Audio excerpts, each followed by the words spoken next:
50% of the challenge completed. ఈ రోజు నేను రియలైజ్ అయిన పాయింట్ ఏంటంటే లెర్నింగ్ అండ్ అడాప్టేషన్.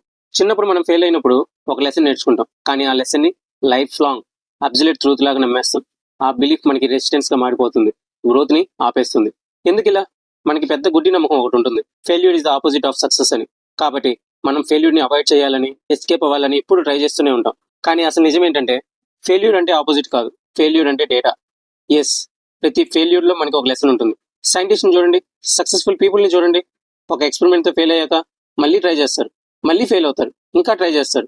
ఎందుకంటే వాళ్ళకి తెలుసు ప్రతి ఫెయిల్యూర్ లో ఒక డైరెక్షన్, ఒక క్లూ ఉంటుంది.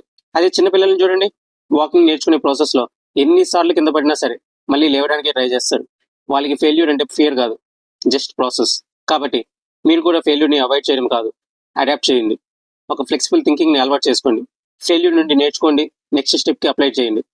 ఈ రోజు నేను 27 సూర్య నమస్కారాలు ప్లస్ 81 స్క్వాట్స్ కంప్లీట్ చేశాను. ఆ ప్రాసెస్ లో టైర్డ్నెస్ వచ్చి ఉంటుంది, డౌట్ వచ్చి ఉంటుంది, కానీ నేను ఫెయిల్యూర్ కి స్పేస్ ఇవ్వలేదు. నేను అడాప్ట్ అయ్యాను, కంటిన్యూ చేశాను. ఫ్రెండ్స్, మీరు కూడా గుర్తుపెట్టుకోండి, ఫియర్ ఆఫ్ ఫెయిల్యూర్ ని వదిలేసి ఒక అడుగుతో స్టార్ట్ చేయండి. సక్సెస్ అంటే ఫెయిల్యూర్ అవాయిడ్ చేయడం కాదు, ఫెయిల్యూర్ నుండి నేర్చుకోవడం. This is one more tomorrow, chapter 2, day 27. Journey half complete అయింది, మార్పులతో కంటిన్యూ అవుతున్నాను.